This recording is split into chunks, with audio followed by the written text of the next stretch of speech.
ગિરનારી દર્શક મિત્રો, મધરાત્રે શ્રીફળ વધેરી ગિરનારની લીલી પરિક્રમાનો પ્રતિકમાર્ગ શરૂઆત.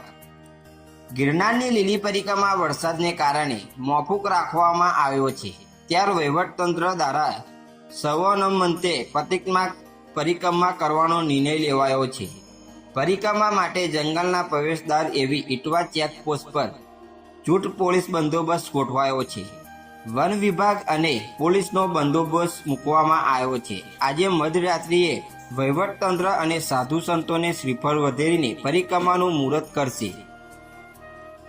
આવતીકાલે વહેલી સવારે નિયંત્રણ કરેલી સંખ્યામાં લોકો દ્વારા પ્રતિકમાર્ગ પરિક્રમા કરવામાં આવશે. દર વર્ષે કારતક સુદ 11થી પૂનમ સુધી ગિરનારની લીલી પરિક્રમા યોજવામાં આવતી હોય છે.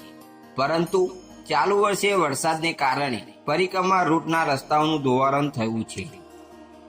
રસ્તા પર કીચડ થવાને કારણે કોઈ અકસ્માત ના બને તે માટે સુરક્ષા હેતુ પ્રતિકમાર્ગ પરિક્રમાનો નિર્ણય લેવામાં આવ્યો છે. પરિક્રમા બંધ રહેશે, પરંતુ ભાવિકોની આસ્થા યથાવત જોવા મળી રહી છે.